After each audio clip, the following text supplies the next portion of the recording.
Oke baik, Assalamualaikum warahmatullahi wabarakatuh. Bapak Ibu guru yang terhormat, jumpa lagi di channel Guru Abad 21 Media Informasi dan Edukasi, channelnya para guru Indonesia. Nah, di video kali ini Bapak Ibu ada informasi terbaru nih untuk rekan-rekan guru terkait tunjangan profesi guru ya. Berbicara tentang tunjangan profesi guru, kita akan berbicara dua nomenklatur Bapak Ibu ya.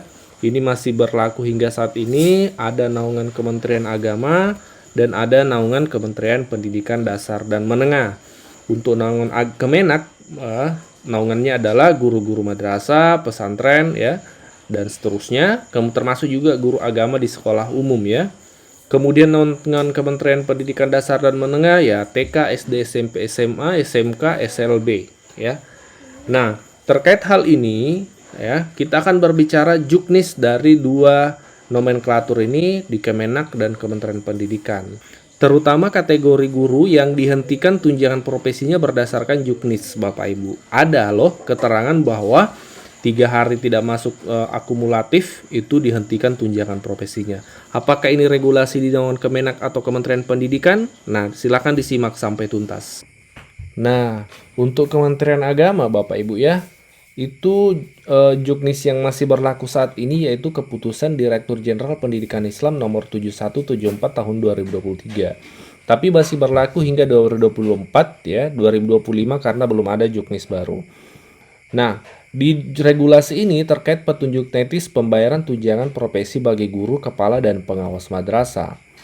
Nah, dalam juknis ini Bapak Ibu disebutkan bahwa di bagian ketentuan khusus itu dijelaskan di bagian kedua, tunjangan profesi tidak dibayarkan kepada siapa saja yang tidak dibayarkan tunjangan profesinya berdasarkan juknis Kemenak. Yang pertama, guru, kepala, dan pengawas madrasah yang tidak hadir totalnya 3 hari atau lebih dalam bulan berjalan tanpa keterangan yang sah. Sekali lagi, tidak hadir kumulatif 3 hari atau lebih dalam bulan berjalan tanpa keterangan yang sah.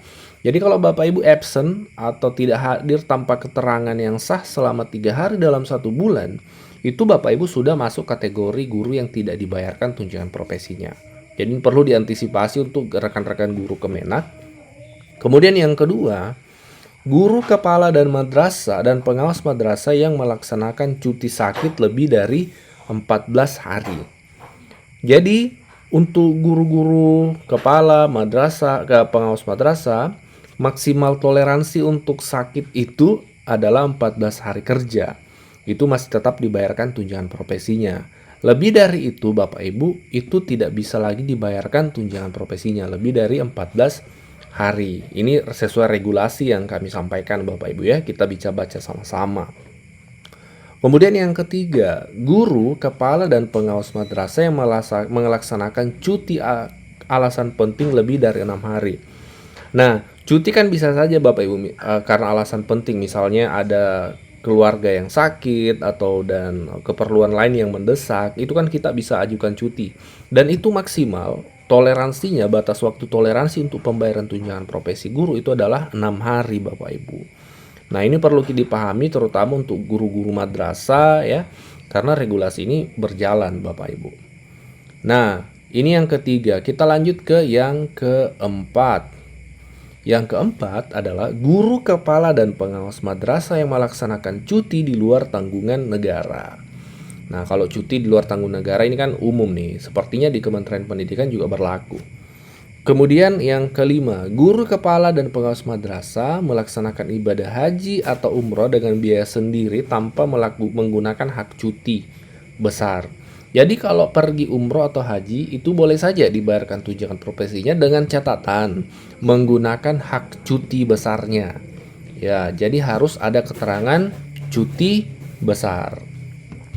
Kemudian yang keenam, guru, kepala, dan pengawas madrasah yang melaksanakan studi perkuliahan ya atau tugas belajar menggunakan biaya dari pemerintah sponsor pada bulan ke-7 sejak perkuliahan dimulai dan dibayarkan kembali saat masa tugas belajarnya selesai. Nah, sekarang kan rame nih beasiswa LPDP sudah dibuka. Nah, kalau Bapak Ibu lulus salah satu beasiswa misalnya LPDP, itu tetap dibayarkan tunjangan profesinya. Nanti dihentikan pada bulan ke-7 nih. Ini bagusnya karena jadi awal beasiswa bulan pertama sampai bulan ke-6 itu tetap menerima, nanti di bulan ke-7 baru tunjangan profesinya dihentikan.